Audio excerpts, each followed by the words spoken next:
friends, welcome back. It's Monday, so it's time for another Mom Encouragement Monday.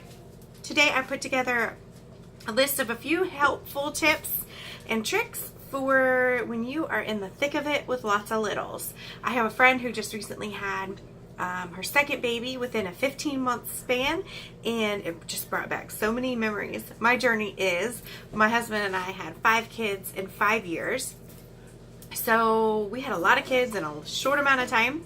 And there are a couple things that I learned, lots of words of wisdom that I was given in those years, and I want to pass them on. So I just have 5 quick tips. My first one is to know your season. Recognize that when you add another little human into your family, you are entering a new season and things are going to change. I heard a speaker once say, whatever is in your hands is what you get to do. So you're in a season of diapers and sleepless nights and messy houses, and you may feel lonely a lot of the time, and you're probably feeling overwhelmed, and you're probably physically and mentally exhausted.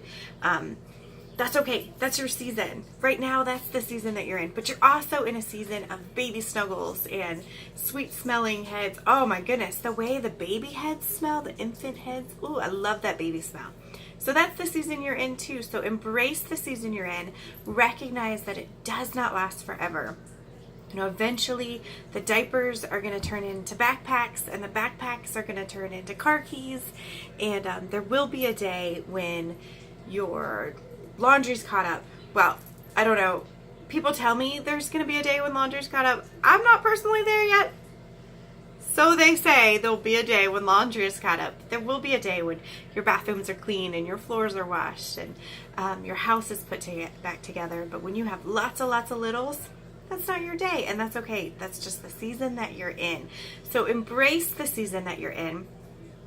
Don't have expectations of perfection within anything. Don't expect perfection from yourself. Don't expect perfection from your spouse.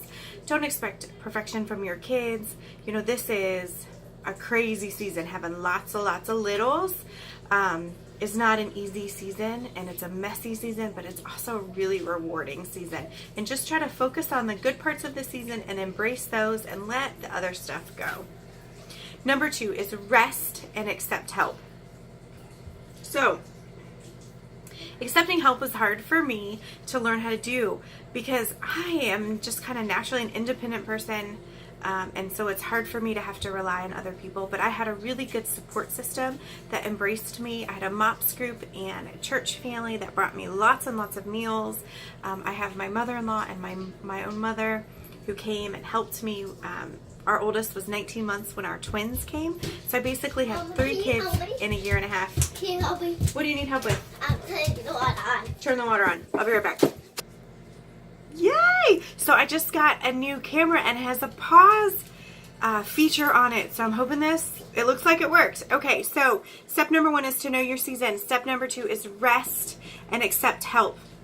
Accepting help is not an easy thing to do, but recognize that it's, again, just for a season. And so if somebody wants to bring you a meal, if somebody wants to come hold your baby so you can take a nap or a shower, let them do that. It blesses them, it blesses you, and needing help is just for a short amount of time till you can find your rhythm and get back into the groove of things and get that little baby adjusted into your family. Number 3 goes along with that. It's find a rhythm.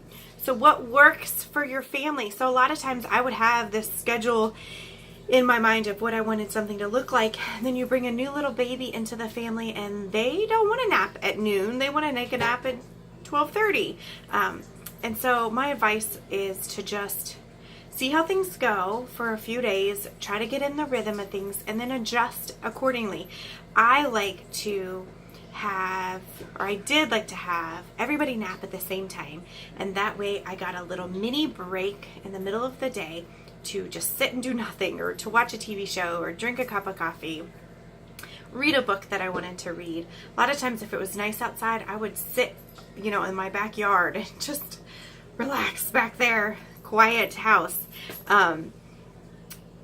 But that having that rhythm in your day so that okay, nap time is next, then we're going to do playtime outside, and then having a rhythm to your day makes life a whole lot easier when you have a bunch of littles.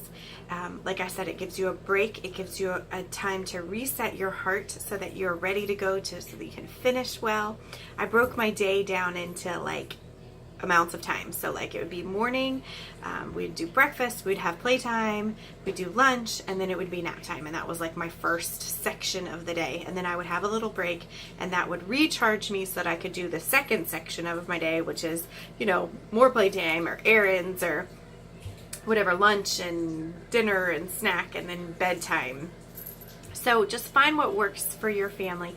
Figure out a rhythm, kind of see how things go, see how that new baby adjusts to your family, and then just adjust accordingly so that the rhythm that you establish in your house works for your family. Number 4 is probably a really big one. It was huge for me, but I just submerged myself in Christian music and in encouraging words and in Bible verses that I loved. A lot of those sleepless nights up with the twins,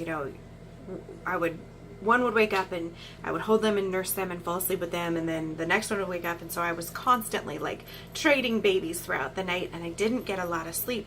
But when I was awake, what was running through my head was the Christian music or a verse that I was memorizing, and it was almost to the point where like I was trying to make it stop. I didn't want to think about that verse anymore, but it's all I could think about. It was all that was running through my mind, and it was really a blessing because it kept me focused on God's words, God's purpose for me, kept me focused on positive thinking instead of focusing on how tired I am, how exhausted I am, how I haven't had more than a couple hours sleep, in so many days. Keeping me focused on the positive and being almost on like autopilot of Christian worship and verses really saved me in those really little years. And then number 5 might be one that you don't expect, but get involved. So I'm telling you to find a rhythm and to find rest, but also get involved. I participate in a MOPS group. MOPS stands for Mothers of Preschoolers, and it's for anyone who has littles from age 0 through 5. And the typical setting is that they get together twice a month. You put your kids in childcare and you get to sit with other mamas who are in the same stage of life as you. And the thing is, if you get involved and you serve on the leadership team, it creates a purpose bigger than yourself, right? It creates a reason for you to put pants on during the day and put a little makeup on and get out of the house.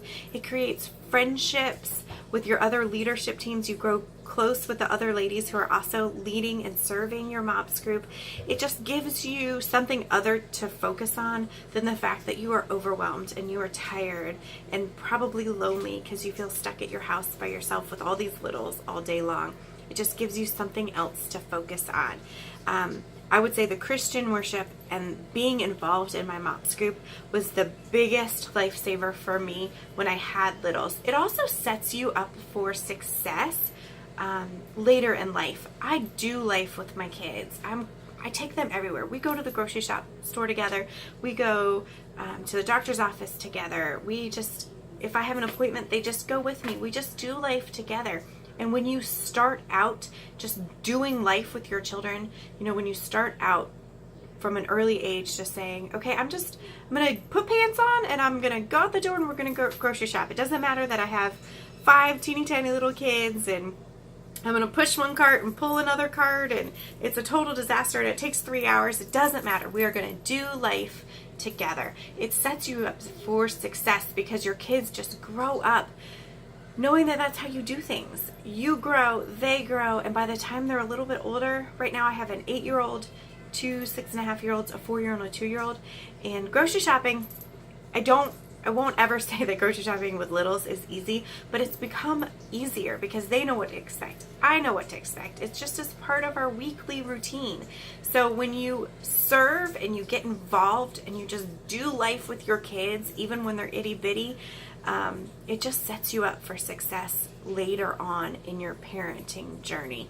So those are my tips. I hope they're helpful. I would love to maybe do a longer video expanding on them. But basically, know your season, rest and accept help, find a rhythm throughout your day, submerge yourself with positive messages, positive music, positive words of encouragement, and then get involved. Find somewhere to serve.